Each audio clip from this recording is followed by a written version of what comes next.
At this point, you can add half a cup of fresh cream if you would like to. It will make it much tastier, but you can just omit it as you like. It's all up to you. I'm gonna add it.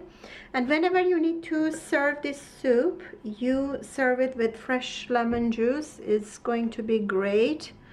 And it's so easy. As you see, it doesn't have any oil. It's super healthy, and it's amazing and great for flu and cold for winters.